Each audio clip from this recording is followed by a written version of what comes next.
So, bienvenue à toutes et à tous. Dekwanon Weraton. Welcome, everyone. I am Professor Ghada Sfeir, the organizer and moderator of this webinar. I would like to warmly welcome you all and thank you for being here today, despite your busy schedule. Please note that the webinar will be recorded and the Q&A tab at the bottom of your Zoom window will be activated a little bit later towards the end of the Chief Dagher's presentation to avoid any distraction. The presentation will be delivered in English, but you can ask questions in English and French during the Q&A. Vous pouvez demander des questions en anglais ou en français. We look forward to questions from the participants. I would like to begin by acknowledging that GEOGEAGE Montreal is located on unceded indigenous lands. The Ghada nation is recognized as the custodians of the lands and waters on which we gather today. Montreal is historically known as a gathering place for many First Nations. Today, it's home to a diverse population of indigenous and other peoples. We respect the continued connections with the past, present, and future in our ongoing relationships with indigenous and other peoples within the Montreal community. I invite you here to reflect on the significance of the land acknowledgement statement in relation to the timely and pressing issue discussed today, an issue that has significant impact on the well-being of indigenous peoples, as well as other marginalized and racialized communities who are subject to racial profiling and systemic racism. It is disturbing to have systemic racism explicitly legitimized in the political discourse and many institutions, such as when racialized victims of crimes continue to be racially profiled based on the color of their skin or nationality, and their lost lives are devalued. That's one example of many. Let's turn to education. The title of this webinar is Building Trust Between Marginalized Communities and the Police in Cosmopolitan Cities, a conversation with a local police chief. I would like to clarify 2 points regarding the title of the webinar. First, building a trust with the police force is not a new issue, of course, and it is discussed widely in our society and beyond. What is new in today's conversation is the focus on the unique immersion training program and its educational outcomes as initiated and implemented by Chief Dagher. It is time to note that by no means can we rely on just one strategy to tackle this complex issue of racial discrimination. It requires a multifaceted approach and collaboration of all community members. And thank you for all of you for attending today. Second, by cosmopolitan cities, I do not just mean multicultural and multilingual cities, hosting people from diverse ethnic, cultural, and religious backgrounds. The reference here is also to moral and cultural cosmopolitan cities, which strive to uphold human rights and endorse, quote, equal moral worth of every human being, unquote, regardless of all categories of difference, a widely cited definition in the literature. We have already discussed cosmopolitanism in 2 previous seminars. And trust between citizens and the state is a core tenet of the philosopher Kant's moral and political philosophy for peace and cosmopolitanism. Before I introduce our guest speaker, I would like to thank the Black Community Research Center and its president, Dr. Bain, and the Quebec Board of Black Educators and its president, Mr. Alex Adrian, who are among us today too, and many members of their communities. Great appreciation to the support of the Montreal Council of Women and the McGill University Research Center for the Studies in Aging, MCSA. Professor Dolly Dastour, who is the president of Montreal Council of Women and the chair of the Educational Committee of MCSA McGill, provided her strong support as well. A warm thank you as well to Dr. Taysir, the co-founder of the International Center for Innovation in Education, ICIE, which is partnered with the University of Winnipeg. A shout out to Professor Lorraine O'Donnell, the Research Associate of Quebec English-Speaking Community Research Network, known as QScreen. Warm appreciation as well to professors from Concordia University, McGill, University of Winnipeg, and University of Saskatchewan for their support for this event. Among our registrants are representatives from the Quebec Ministry of Education, AMI Quebec, the English Montreal School Board, and Lester Pearson School Board, among others. All these organizations and individuals have enthusiastically supported this event because the pressing issue that will be discussed in a few moments intersects with their commitment to promote diversity, equity, and inclusivity and reduce systemic racism and racial profiling. I believe I could state that we are cognizant in all our advocacy activities of ensuring that EDI does not turn into an, and within quotes, empty signifier, as Professor Day cautioned us in a previous webinar. So it's a pleasure to have you all here. Welcome, everyone. And now, without further ado, I would like to present our distinguished speaker. Police Chief Fady Dagher has more than 28 years of experience in the police sector. Since February 6, 2017, he has occupied the position of Director of the Agglomeration of Longueuil Police Department with a combined workforce of approximately 1,000 employees at all levels of the organization. Prior to that, his career featured 25 years of progressive advancement with Montreal's Police Services, SPVM, from patrol officer to assistant director. Mr. Dagher holds a master's degree from the McGill HEC Montreal Executive MBA program and is renowned for his forward-thinking approaches. He has received several awards and distinguished himself throughout his career by his ability to connect with various communities and by his innovation, including the first Canadian policy on racial and social profiling. His philosophy can be summed up in 3 words: human, intelligence, and efficiency. He spearheaded the Immersion Project, which was featured in La Presse in January 2020. He aspires to fostering a cultural change in his organization through the establishment of a model of a police de concertation, a form of police service whose philosophy is to focus on prevention by supporting and acting on the spot with its citizens and partners.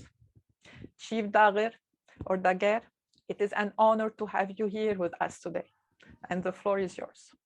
Thank you. It's an honor for me too. Can you hear me?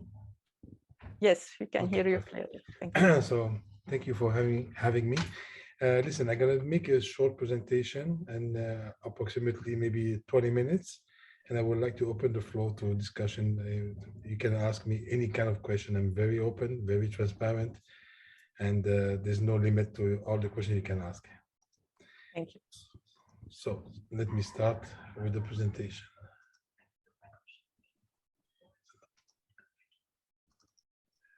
Okay.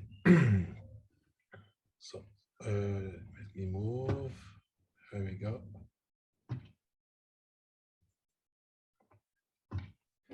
Give me 1 second. Okay, I got it. Okay, what I would like to do today with you is to present you four groups. Why we have to change the culture, the life course of it. It's a systemic change that we're bringing to Longueuil. Plus, I would like to talk to you about the police de concertation. It's not about the police de proximité or community police. It's very different. And who's going to be inspiring this police de concertation? It's going to be those police officers called réseau. They're going to be in the community. And at the end, I would like to talk to you about the immersion program that we talked previously. Okay, I don't know why this is blocking me.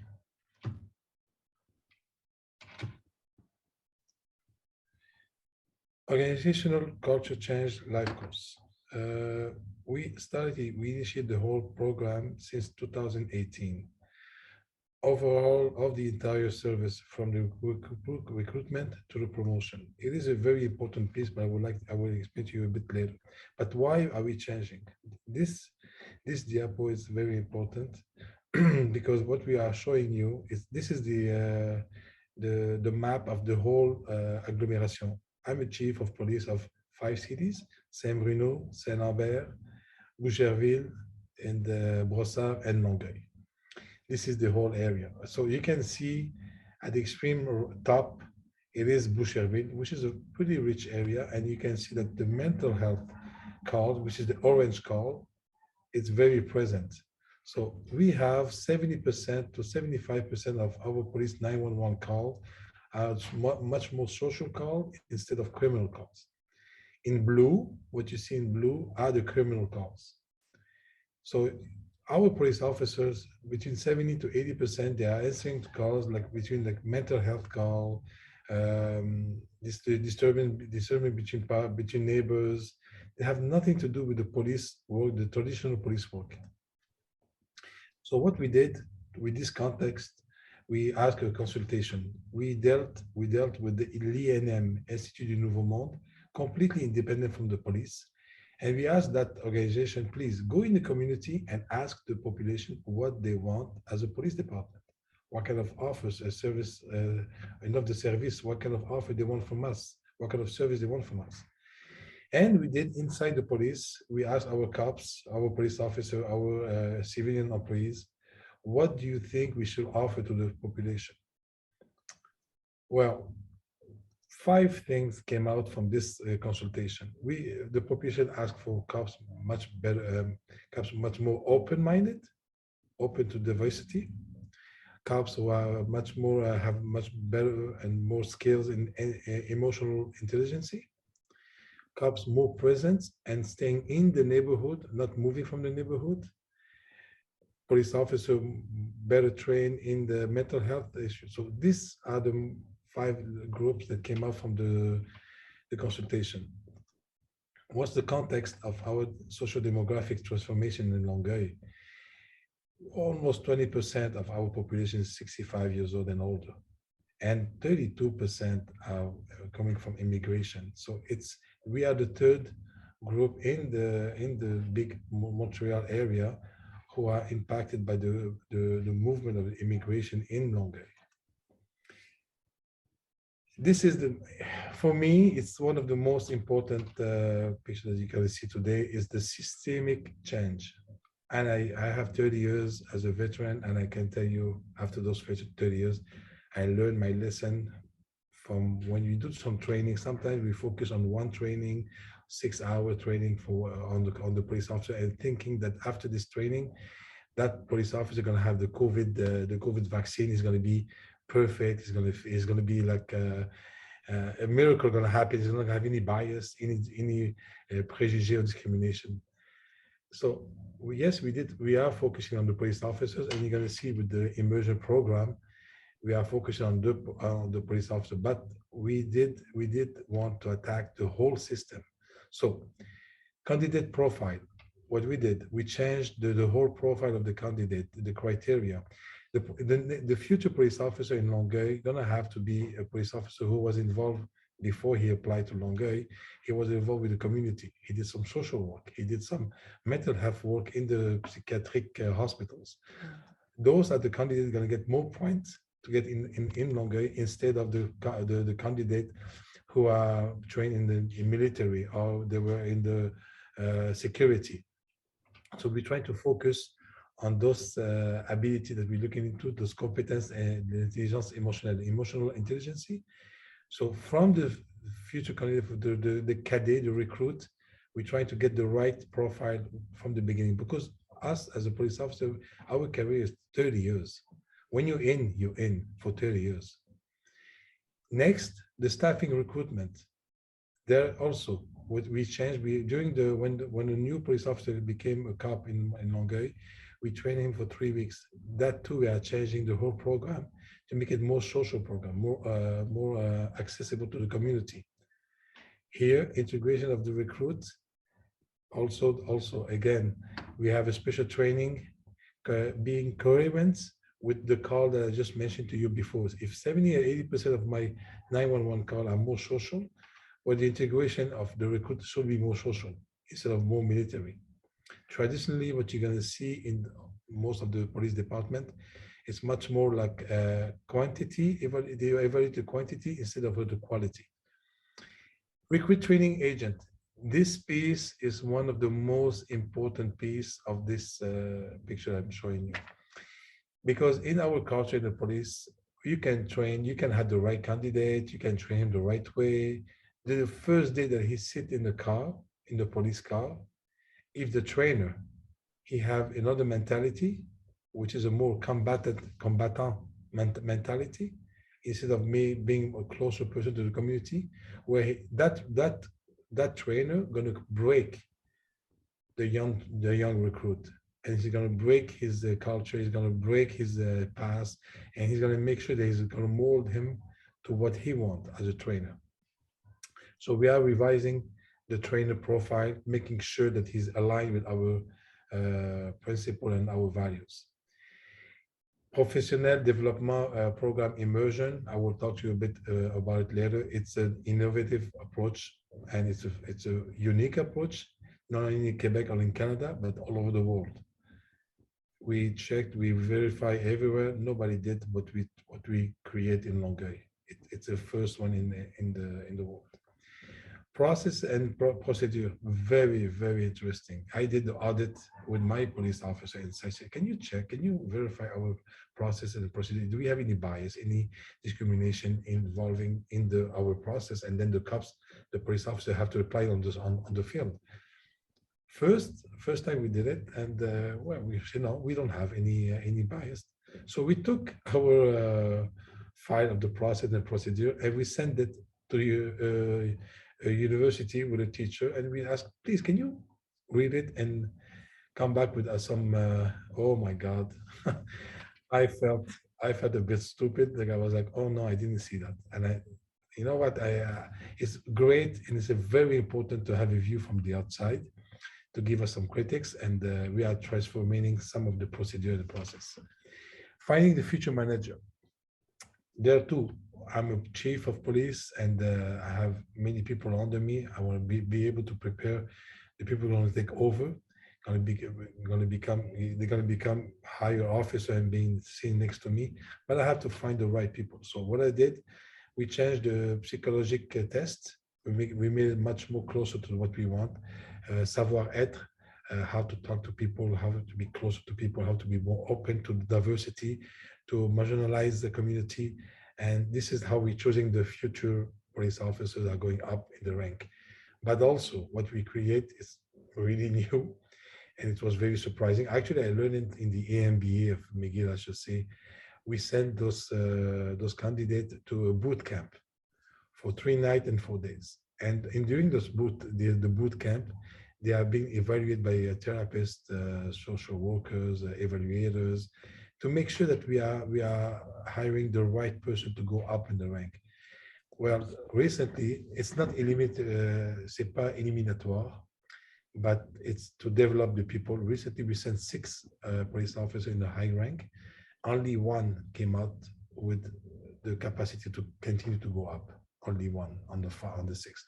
After 1 day or 2 days, the people breaks.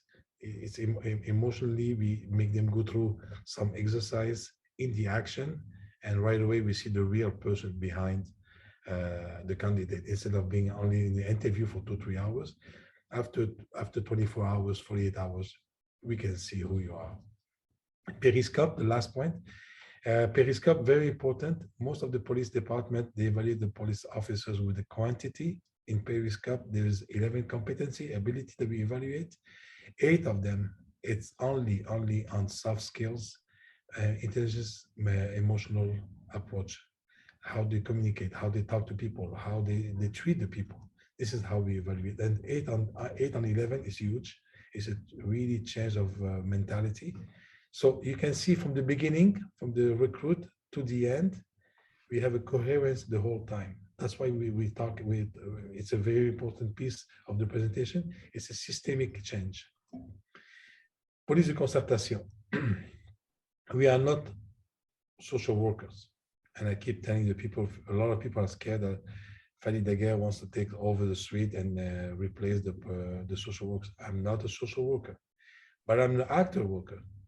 I'm a social actor. I mean, I am a part of the system. If my 911 call at 70 to 80% social, well, I better move on. I better make sure that my police officers are on the spot and have been well trained to be able to face those issues. Now it's no more black and white. It's all gray. It's only gray. It is very complex. It's not complicated. Human beings are complex. And my police officer at Saturday night at 2 o'clock in the morning are facing those complexity, but they are not trained for it. So that's why this page we are showing you that we have to be able to be more prepared to these issues, to the défi. We have to work with the program, with the work ethics, and also with partnership. How do we work with the police concertation? The 8 principles, you have them in front of you. I would like to focus on 1 or 2 of them, especially the one on the bottom right, care. It's a funny word in the police department.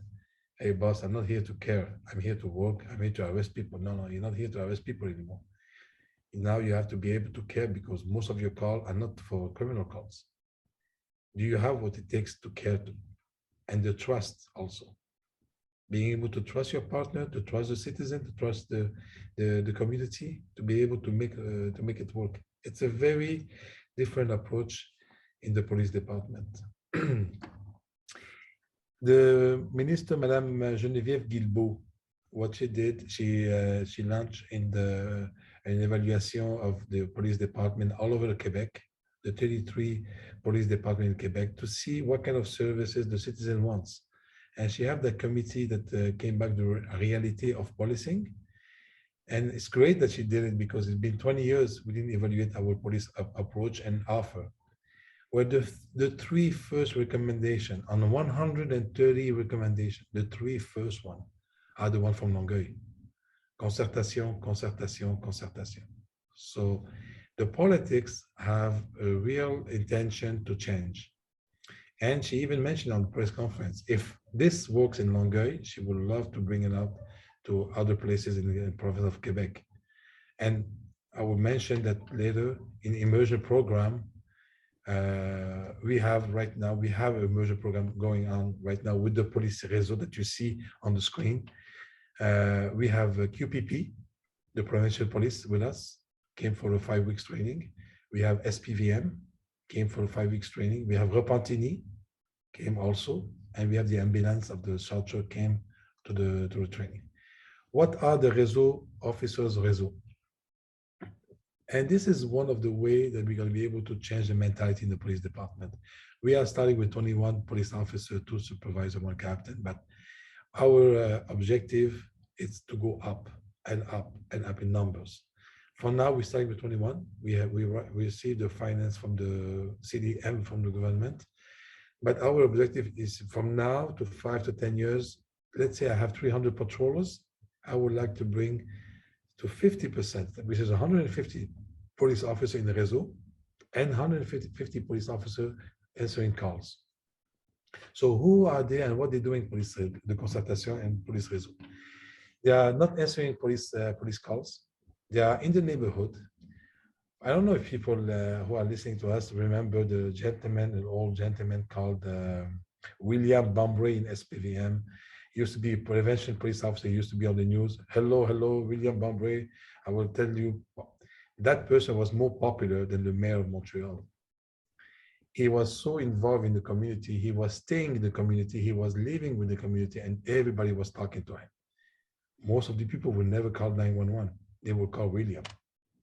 This is what we want to try to create, but the new approach, it's not only William or the police réseau going to be on the field, but he's going to be on the field with the people from CIE-3S, social workers, therapists. So we are building protocols with those institutions to make sure that when we're going to send those police officers on the field, they're going to be a partner, they're going to be hooked with partnership with other people to be able to approach the gray area with the community. And our idea is go inside the community. We're going to give you area where we have a high level of vulnerable factors with some families. I keep calling 911 all the time. So go inside the area, go inside those families. Let's see if they agree. They are volunteer to accept to have a police officer with them. The community going to have the phone number of the police officer and his schedule, and he's going to be able to spend time in the community, not answering 911 call. That police officer going to be staying with them for supper, for dinner, going to grocery shop. He's going to be with them as a family police officer. But we're going to have to target the sectors where we need to have some improvement. But the area where we're going to be sending those police officers, we have to make sure that the community groups and the partners are very well implemented, because we cannot do it on our own. This is not a unique solution, like you mentioned before, Madame Sfeir. It's a partnership. Police officer, we're not the recipe for everything. So I just mentioned before, social and community fibrillation, coexisting with the neighborhood issues, incivility, mental health, feelings of insecurity, community development indicators. This is how we chose the sectors where we're going to be. Social demographic data, poverty, social support, social cohesion, potential of mobilization of consultation. I just mentioned to you, we need a density of community services. I'm not going to send the police réseau in the area where I don't have any support. It's going to be an échec. I just showed you the police de réseau, and now I'm going to finish with the program, the immersion. The unique program I just mentioned to you. It's an experience-based training which prepare officers to better respond to challenges related to, I just mentioned to you before, a certain degree of ambiguity. Like I mentioned, it's always gray. It's never black and white anymore. Population at risk of vulnerability, homeless person, mental health, autism, cultural diversity, domestic violence, etc., etc. And the immersion program, every 5 years, the same police officer gonna have to go through that training. So if I have to do 30 years in the police, I have to go to immersion program 6 times. And that program is not only 8 hours sitting in the classroom. It's 5 weeks, no uniform, no weapon, staying with the community, and being involved with them. At the beginning, if you want to know what it means resistance in the police department, most of my high-ranked people told me it will never work. You can never going to have any volunteers. Well, on 250 police officers, we had 107 volunteers. They knew they're going to be there without a weapon, without a uniform, but they wanted to go inside the community and stay with them and understand what's going on to be able to do better work after. So I didn't push anybody. I convinced them to understand why I'm doing this. If you can be with the community, understand what the community is going through, before you answer 911 call, go in that immersion program. You're going to understand much more what's the reality of the community. And after that, when you're going to be answering 911 call, you're going to have a different mindset.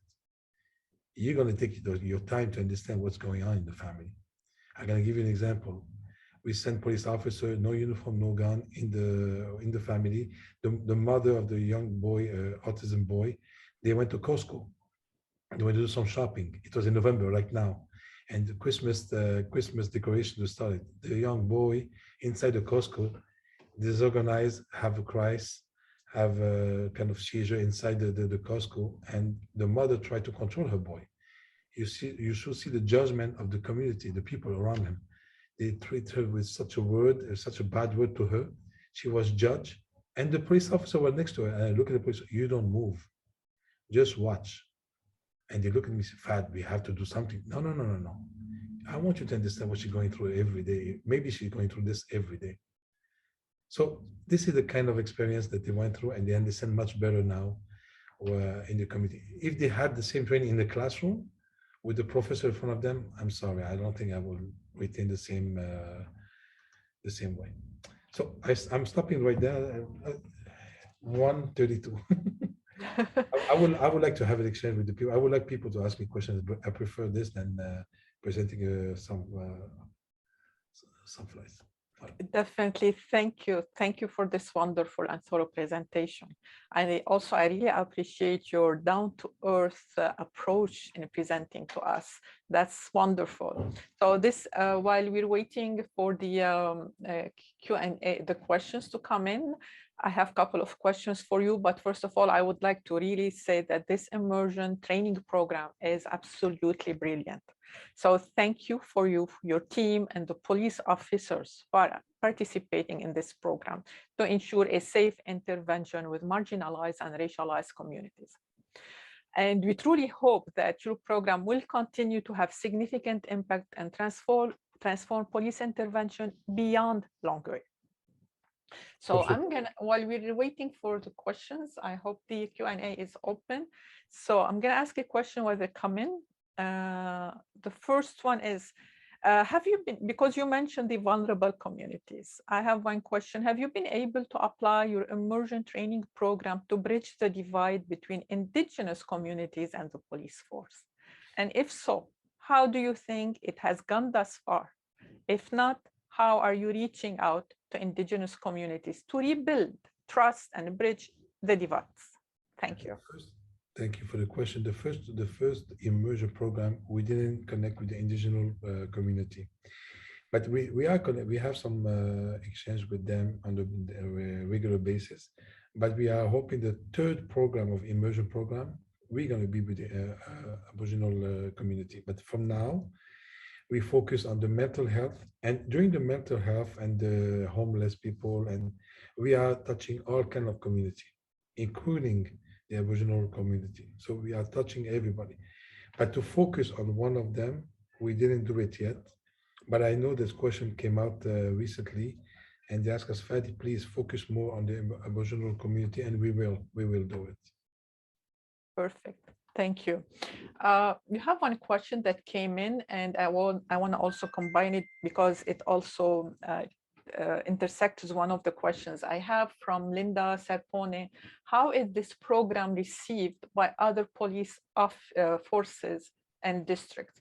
Let's respond to this one, if you don't mind. At the beginning, thank you, Linda. At the beginning, I think they were watching. They didn't want to take the chance to do it. As soon as we did it and it was a success, most of the police chief in the process of Quebec, I did a presentation of front of the association of the police chief. Most of them they sound very interested to send people. So that's why now we are in the program of immersion program right now. And like I mentioned before, the police department of Repentigny, the SPVM, the QPP, they send police officers to go through that 5 weeks to understand, to be able to bring it back to their own organization. So I think even the ACCP, the Association of the Police Chief in Canada, I think next year they're going to be sending police officers in Longueuil to see how this program works and to see if they can implement it in the area. May I add to this question, did some police officers resist participation in this program? And in your view, what might be the reason for their resistance? Resistance? There's only resistance. My God, there's a lot of resistance, and the resistance comes from everywhere, from the police on the field, from the high-rank police officer.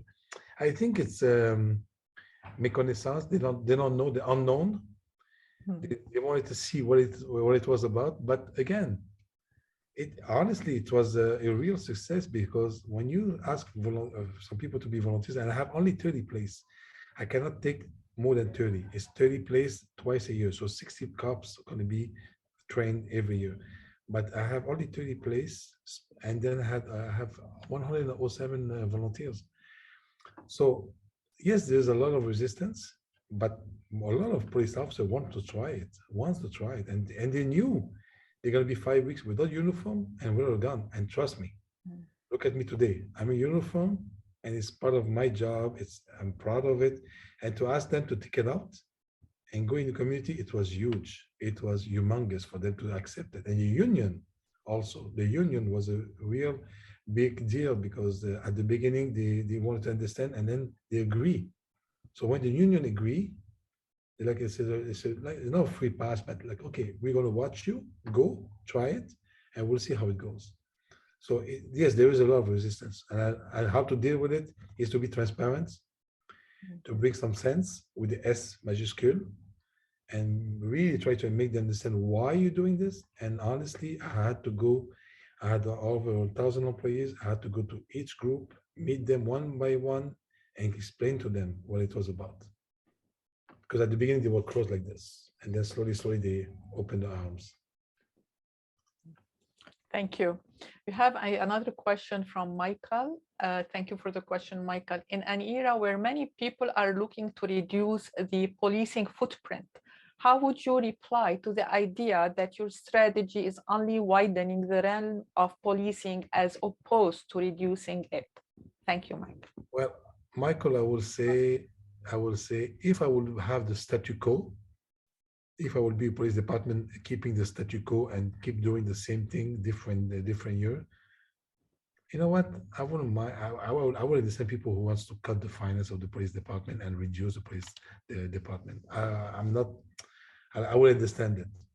But in my case, in Longueuil, with my team, no, please don't touch me. I'm trying to do a big change. I'm trying to change the whole system with the culture also. We're not talking about structure. We're talking about culture. And that takes between 5 to 10 years. Give us a chance. Let us prove you that we can change. We can be better, closer to community, do better work, and you see. We'll see. But they ask me, Fady, are you for it? I say, well, no, I'm not for it because I'm changing, because I'm bringing some change of culture. If I would stay the same way, I will understand the challenge. And trust me, a lot of police departments are being challenged on that. Thank you. Thank you. Another question from Lorraine O'Donnell. I appreciate your training program for new recruits and management candidates. What training is offered to older officers who may have old school approaches? Thank you for the question. Say again, sorry, Madam Sfeir. What training is offered to older officers? To older officers. Who may have old school approaches. Okay, well, one thing that happened when we created the immersion program and we asked for volunteers, you know what? I was really surprised. I had some bias.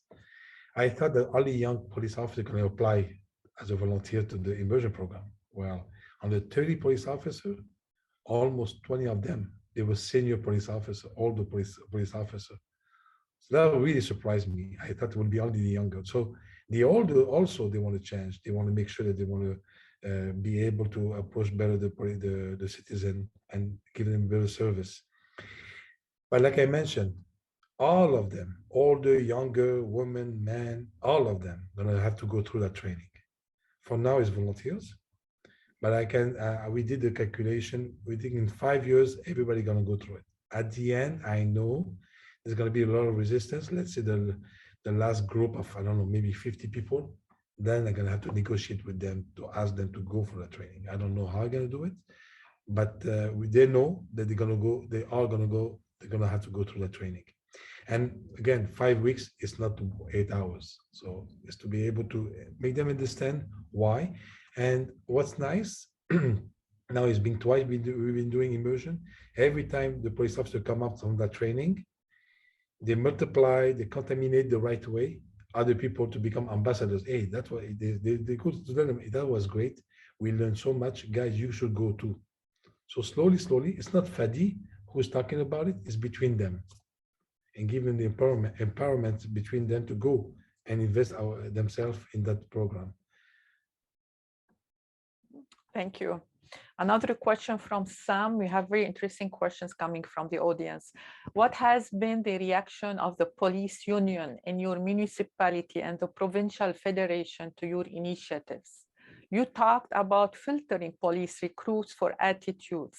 Should this be done before their initial police training and at Nicolette, I think? Yeah. Very Thank good. you, Sam. Very good question. like I said before, the unions really surprised me, and they were like, okay, Fadi, we're gonna try with you. At the beginning, they were like, what the heck is this? No uniform, no gun. How are you gonna secure a police officer? Well, we can have a police patrol car not too far. Don't worry about it. But let me try it. So to be honest, the union was open, and thank God to them because they could block the project. The second question, uh, you're so right. I don't know who asked that question, but from the academy, from the CEGEP, right now from the secondary five, and they recruit them with the best grades. I don't need people with best grades. I need people with best judgment and open mind and open. So yes, you're right. It should start from the CEGEP to recruitment the right way, continue to the academy, and when they come to the police department. But I gotta be honest with you. I learned and I read the CEGEP program, and I read the academy program is good, and they keep changing to adapt. But me, I rather focus on my job, on my responsibility. So, but he's right. The person who has a question, we should change from the beginning. Yeah. Thank you. Uh, Another question from Jacqueline. Is recruiting police officers from marginalized, racialized, and immigrant communities a priority? Thank you, Jacqueline, for this question. Well, I would like to say it's a priority, but I will be lying. In Longueuil, just now, I was able to get a fund from the government to finance the policiers conventionnels. We call them conventional police officer. I am a conventional police officer. I came in 1992 because I was Lebanese and come from Ivory Coast, so they recruit me. But in Longueuil, we just started now. So if it wasn't a priority, it wasn't. I'm so sorry, it wasn't. But now we're trying to recruit more and more people from different background coming in our department, and we're not going to be able to recruit more than 5 a year because we receive a fine in envelope financière, and with that envelope, we can hire 5 people with a promesse d'embauche at the beginning, because those people usually they have a family, they have different jobs. To be able to leave everything to come in Longueuil Police, we have to give them a promesse d'embauche to be able for them to invest themselves, because it costs between $15,000 to $20,000 to become a police officer. Thank you. Here it's from Gawahir Atif. Outstanding presentation. Thank you, Chief Dagher. By the way, I can pronounce the name Chief Dagher or Chief Dagher. Both are correct. For the exemplary work you and your team are doing, the training program is absolutely brilliant. It is important that other regions in the province get engaged systematically. Have the provincial authorities taking interest in to integrate province-wide? Thank you for me also for organizing and moderating this session. Thank you, Gawahir, for the question. Please go ahead. Yes, and the provincial, like I mentioned, the QPP, the provincial police are today doing the training of the 5 weeks program of immersion. So they are very, very interested to see how they can bring it back to the province of Quebec, a different area, maybe Val d'Or with the Aboriginal, maybe at a different area. I don't know where they're going to bring it, but they are interested. And the government, Madame Geneviève Guilbeault, the Minister of Public Security, she mentioned it. I want to see this program, and I want to, if it works after 2-3 years, I would like to bring in other places. So I'm very, very confident if we keep continuing showing the example and bringing other police department in our program, there are going to be some different program, immersion program in different area. Thank you. We have a question from Mr. Alex Adrian. So since the implementation of this program, how are you measuring its impact in Longueuil? Well, we had a problem. We did some we did create some indicators, but when the COVID came in, right, because the first immersion program happened in November 2019, and like you know, March 2020 we started with COVID. It was extremely hard to evaluate the program. But one of the things, first of all, we are doing immersion program, the second one right now, and we are negotiating with the university to have an evaluation, independent evaluation on our program to see before, during, and after what kind of impact have on the police work and what kind of impact have on the citizen.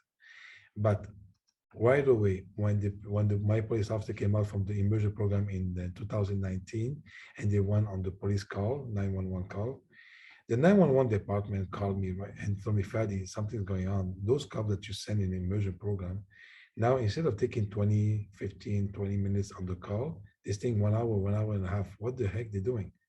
And I told the 911 department, please let them with the community. That means they're building some trust, they're talking, they're trying to find the right solutions, longer solutions, and they're trying to make sure that the people are well served. So please let them continue. And we have some indicators on the 30 police officers. I think 12 or 13 of them continue involving themselves in the community after the program.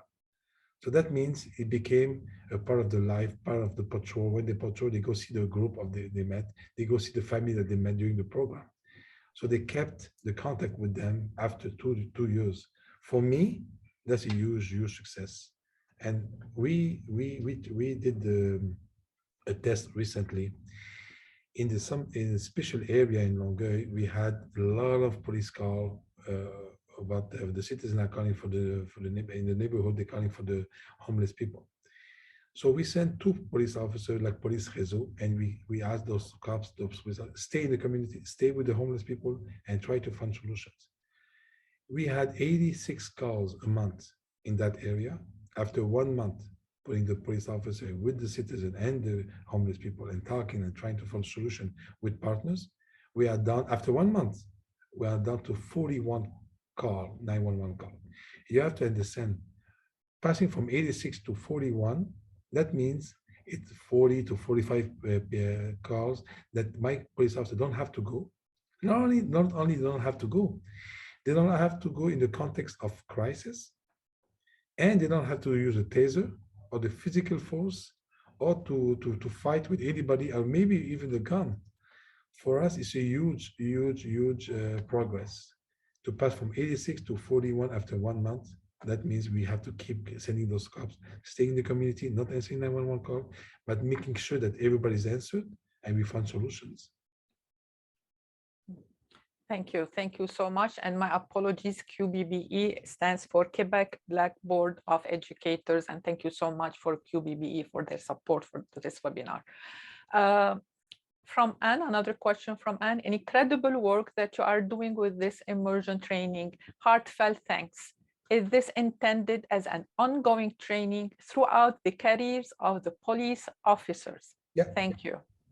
Yeah, it's going to be, like I mentioned, every 5 years. Let's say me, every 5 years I'm going to have to go to that training. But maybe in 10 years, we're going to have to address different subjects. Because right now we're talking about mental health, violence conjugale, we're talking about homeless people, but I don't know. In 5 years, it's going to be, it's not going to be something else. So every 5 years, I'm going to have to go through that program to make sure that I understand what's going on in the community, to be able to adapt my approach when I'm going to be answering the 911 call. So yes, everybody's going to have to go through it, and it's every 5 years. So think about it. That means 6 times in your career, you're going to be 5 weeks. That brings you around 6 months in training, full-time training. It's pretty interesting. And I'm telling you, it's unique. Thank you. And indeed it is. Thank you. Ella, question from Ella, very impressive outlook. I wonder how the profile of applicants may change as a result of the change in our approach. In other words, I suppose that people applying for police work have a certain image of the role. What you are presenting is quite different. Would you hope to recruit different kind of applicants, or are you hopeful that the existing police force can adapt to the cultural change? Thank you, Allah, for the question. Very, very, very good question. Yeah. And I think it's both. It works with both. What I'm trying to say is, I have to find the new profile of the new police officer to come in our department, because it's a moral contract that I'm having with them. If I don't tell them the truth from the beginning, if you look at, please, go on the social media on Longueuil Police Department, look at the recruit video, our recruit video. And from there, we are being very transparent with the future police officers they want to be hired in Longueuil.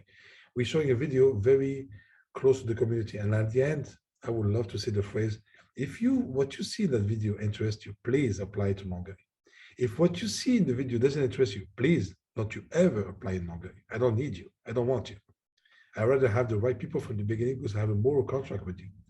So, but that being said, do I have a clash between those new profile cops coming inside with the older mentality? Absolutely. It's a huge clash. And you should see some resistance inside the police department. It's not easy. But I also believe through the immersion program, when I have a police officer, 15 of them, I think, or maybe 20 on 30, they have more than 15, 20 years as a veteran applying to go to that program. That gives me hopes that the older people want to change also, not only the younger people that I want to hire. So I think I have to work on both levels, the new recruits and to change the culture with the older one. Thank you. Another question from Laurent. How will we evaluate the success of this program? The problem is always of having enough resources, and needs seem to be higher than ever. How will we be able to do both without taking resources away from patrolling the streets? Thank you, Laurent. Very good question again. For us in the presentation, I showed you the police de réseau. And the police de réseau, I was able to make it, to put on the field only with the budget coming from the government. So I had to hire 24 new police officers. I couldn't take police officers.